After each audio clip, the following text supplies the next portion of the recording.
Saudara yang diberkati dalam nama Tuhan Yesus Kristus, bertemu lagi dengan saya Pendeta Novel Saragi. Firman Tuhan yang menyapa kita tertulis dalam kitab Mazmur pasal yang ke-119, ayat yang ke-9 sampai ayat yang ke-16. Namun ada baiknya sebelum kita membacakannya, kita berdoa dulu. Kita berdoa. Bapa di dalam sorga, terima kasih Tuhan buat waktu yang Engkau berikan.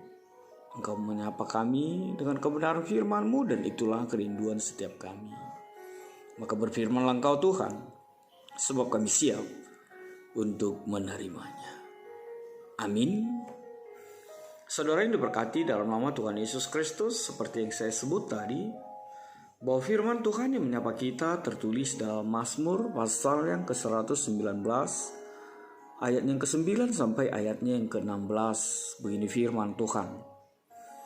Dengan apakah seorang muda mempertahankan kelakuannya bersih? Dengan menjaganya sesuai dengan firman-Mu. Dengan segenap hatiku aku mencari Engkau. Janganlah biarkan aku menyimpang dari perintah-perintah-Mu. Dalam hatiku aku menyimpan janji-Mu, supaya aku jangan berdosa terhadap Engkau. Terpujilah Engkau ya Tuhan. Ajarkanlah ketetapan-ketetapan-Mu kepadaku. Dengan bibirku aku menceritakan segala hukum yang Kau ucapkan. Atas petunjuk peringatan-peringatan-Mu aku bergembira, seperti atas segala harta. Aku hendak merenungkan titah-titah-Mu dan mengamati jalan-jalan-Mu. Aku akan bergemar dalam ketetapan-ketetapan-Mu. Firman-Mu tidak akan kulupakan. Demikian firman Tuhan. Saudara-saudara yang diberkati dalam nama Tuhan Yesus Kristus, kita pasti membaca nats ini akan teringat dengan lagu rohani yang menyapa kita dengan kehidupan masa muda. Masa muda sungguh senang, masa penuh dengan atau lagu apa itu yang dikatakan masa mudaku, masa yang terindah. Lirik yang begitu luar biasa sekali. Memang sepertinya nats ini dialamatkan untuk orang muda. Dan pemazmur Daud ingin berbagi tentang keberadaan kaum muda. Bahkan juga menyapa kita yang pernah muda. Atau juga yang berpikir atau yang menginginkan punya generasi penerus, punya anak-anak, punya anak muda yang memiliki sebuah kekuatan menjalani kehidupan ini dengan kebenaran firman Tuhan dalam hidupnya. Makanya luar biasa sekali pertanyaan ini. Dengan apakah seorang muda menjaga kelakuannya bersih?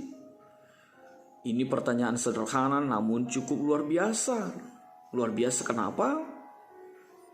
Karena ini pertanyaan yang pasti akan selalu update dalam kehidupan kita. Ini pasti pertanyaan yang selalu relevan di dalam hari-hari kita. Dengan cara apakah? Bagaimanakah seorang muda bisa menjaga kelakuannya bersih? Dengan apakah orang muda bisa mempertahankan kelakuannya bersih? Pasti ketika dikatakan mempertahankan atau menjaga kelakuannya bersih, pastilah di balik itu atau sebelumnya nats ini menceritakan bahwa ada orang muda yang tidak menjaga kelakuannya, yang tidak mempertahankan kelakuannya menjadi pribadi yang benar di hadapan Tuhan. Maka dibutuhkan sebuah pembersihan. Maka dibutuhkan sebuah perubahan agar orang muda mampu menguasai dirinya, mampu melawan hawa nafsunya, mampu melawan keinginan, kedagingan, keinginan dunia ini. Sebab dosa-dosa kaum muda itu pasti menyakiti hati Allah, bahkan mempermalukan diri mereka sendiri. Maka pemazmur ini mau mengatakan kepada kita, terkhusus juga orang muda, dirasa perlu untuk membersihkan kelakuan mereka, agar hati mereka diperbaharui dan kehidupan mereka diubahkan sebagaimana yang semestinya di hadapan Tuhan, menjadi bersih, tetap bersih, dan memiliki hati yang diberkati dan melakukan, merindukan, dan menginginkan firman Tuhan lain menguasai dan bersinggah-sana dalam hatinya. Atau pernahkah terpikir dalam kehidupan kita? Atau pernahkah kita bertanya, kalau posisimu sekarang sebagai orang muda, atau kalau posisimu sekarang sebagai orang tua, pernahkah bertanya dalam diri sendiri, bagaimana dapat memulihkan atau bagaimana dapat mempertahankan kelakuan kita, atau bagaimana dapat menjaga tindakan kita tetap bersih? Seperti apa yang Tuhan mau terjadi dalam hidup kita? Syukurlah dan terpujilah Tuhan buat jawaban yang luar biasa dinyatakan oleh kebenaran firman Tuhan pada saat ini. Apa itu firman Tuhan mengatakan? Dengan menjaganya sesuai dengan firman Allah. Ya, hanya dengan firman Allah lah, hanya dengan Taurat Allah lah, kita bisa menjaga kelakuan kita tetap bersih. Bukankah di dalam 2 Timotius 3 ayat 16-17 dikatakan bahwa firman Tuhan bermanfaat untuk mengajar, untuk menyatakan kesalahan, untuk memperbaiki kelakuan, dan untuk mendidik orang dalam kebenaran. Artinya firman Tuhan itu menjadi pedoman, menjadi rel yang harus kita ikuti dalam kehidupan kita. Kalau kita menyimpang dari rel itu, menyimpang dari jalan itu, dipastikan hidup kita, hidupmu akan tanpa arah, dan akhirnya keluar jalur, lari dan meninggalkan Tuhan, dan akhirnya masuk ke dalam jurang dosa. Makanya jawaban ini begitu luar biasa menyapa kita.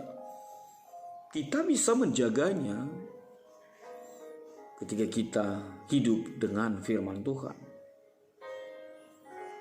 Saudara-saudaraku di dalam nama Tuhan Yesus Kristus, firman Tuhan saat ini ingin mengangkat keberadaan orang muda, agar orang muda, pemuda, dan memiliki orang muda dan juga orang tua saat ini, agar menjadikan firman Tuhan itu sebagai pedoman, agar orang muda itu mengakrabkan diri dengan firman Tuhan, hidup sesuai dengan firman Tuhan. Ya, mungkin bagi sebagian orang hidup dalam firman Tuhan itu sesuatu yang aneh, apalagi anak muda ya. Mungkin Anda diejek, mungkin Anda dikatakan sok suci atau apalah begitu ya. Udahlah, sok sucinya kau, pendeta aja gak kayak kau gitu ya. Namun pemazmur saat ini ingin menegaskan, sekali lagi ingin menegaskan bahwa firman itu mampu membersihkan hati kita, mampu membersihkan hati orang muda, dan membentengi dan menjaga dari segala godaan, bahkan pengaruh-pengaruh dunia ini. Bukankah begitu banyak sekali tawaran-tawaran di tengah-tengah dunia ini? Lihatlah medsos atau media sosial atau berita-berita yang selalu menggembar-gemborkan bagaimana orang muda yang meninggalkan agamanya, hanya karena berpacaran, hanya karena menginginkan jabatan, hanya karena keinginan yang sesaat. Seakan-akan iman kepada Tuhan Yesus itu adalah sesuatu yang murahan. Banyak sekali godaan untuk orang muda. Banyak sekali pengaruh dunia ini, tawaran-tawaran dunia ini. Namun ingatlah, firman Tuhan mengatakan kepada kita di Roma 12 ayat yang pertama dan ayat yang kedua itu, bahwa kita tidak bisa sama, kita tidak boleh sama, dare to be different dengan dunia ini. Dunia ini dengan segala keinginannya, dengan segala kedagingannya, dengan segala keberadaannya, mencoba menggoda, mencoba mempengaruhi setiap kita. Maka jadikanlah firman Tuhan itu menjadi kekuatan atas kehidupan. Orang muda sebagai alamat dari firman Tuhan ini harus hidup dan hidup di dalam pedoman akan kebenaran firman Tuhan. Niscaya setiap kita akan memperoleh manfaat, akan memperoleh hasil yang luar biasa, akan memperoleh keberadaan diberkati Tuhan dalam kehidupan kita. Kita harus menaruh perhatian kita kepada firman Tuhan. Kita harus mencintai dan hidup di dalam kebenaran firman Tuhan itu. Kita harus menyukai, kita harus merindukan, dan kita harus berpedoman kepadanya. Sebab di dalam firman Tuhanlah ada kekuatan menjalani hari-hari kehidupan ini. Makanya kadang agak aneh juga gitu ya. Anehnya apa? Kalau ada orang muda yang tidak punya Alkitab sendiri, mungkin kita terbantu dengan Bible elektronik.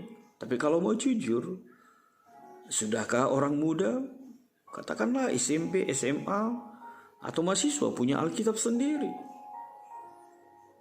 Atau jangan-jangan Alkitab di rumah hanya satu dan itu berbagi untuk semua. Akhirnya karena berbagi, satu pun tak ada yang pernah membacanya. Atau coba bertanya dulu, sudahkah kita pernah membaca firman Tuhan, Alkitab itu sampai selesai? Saudaraku, di dalam kebenaran firman Tuhan Yesus, cobalah lihat atau bertanya juga lah dengan diri kita sendiri. Ketika kita punya anak muda, atau ketika kita saat ini sebagai orang muda dan menjadi pendengar kebenaran firman Tuhan ini, berapa persenlah kita yang menjadi pribadi seperti yang disebut oleh kebenaran firman Tuhan ini? Berapa persenlah kita dengan kurang lebih 11 kriteria atau 11 pribadi yang dinyatakan oleh kebenaran firman Tuhan saat ini? Berapa persenlah kita menjadi pribadi yang pertama hidup dalam firman Tuhan,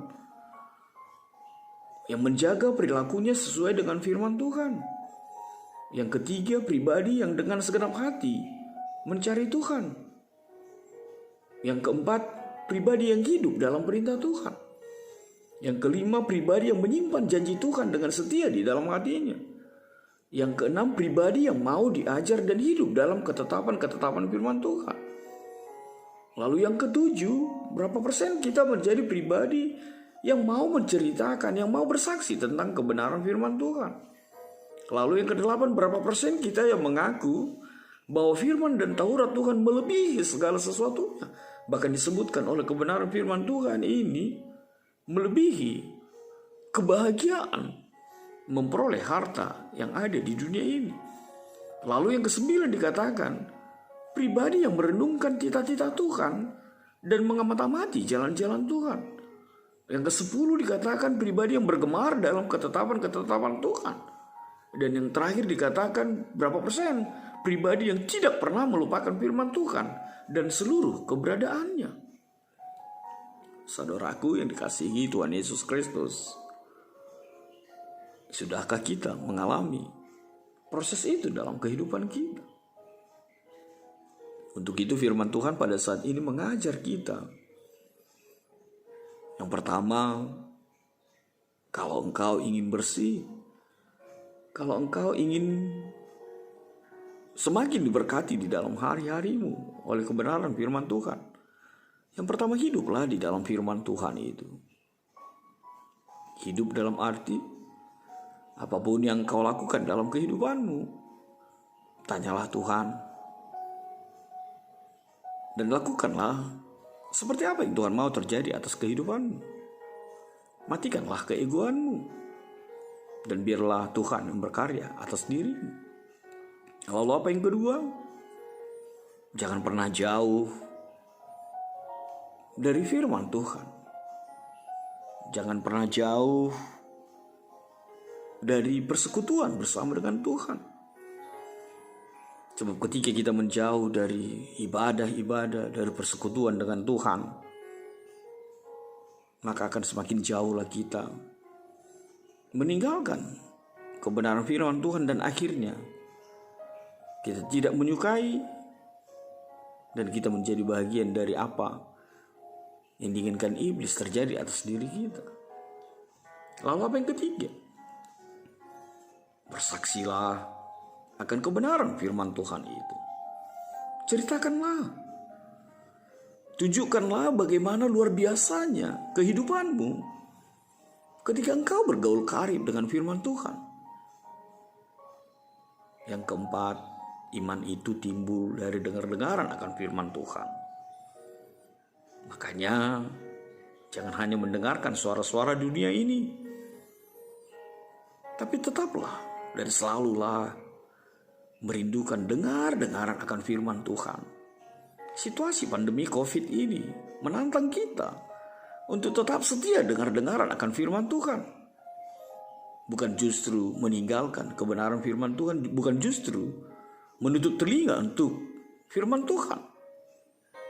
Sebab mungkin kita tidak lagi beribadah di rumah Tuhan atau di gereja, dan tidak ada orang yang bisa melihat kita bergaul dengan firman Tuhan, kita dengar-dengaran firman Tuhan atau tidak. Itu semua terlepas kepada dirimu. Tapi sekali lagi, iman itu timbul dari dengar-dengaran akan firman Tuhan. Tuhan memberkati. Amin. Kita bersatu dalam doa. Bapa di dalam sorga, terima kasih Tuhan Yesus buat kebenaran firman-Mu, dan biarlah firman-Mu menjadi kuat kami. Sesuatu yang kami rindukan, sesuatu yang kami hidupi, sesuatu yang kami ceritakan, sesuatu yang kami gumuli, sesuatu yang selalu berotoritas dalam kehidupan kami. Dalam kasih-Mu Tuhan Yesus, menyahkanlah virus corona ini. Amin.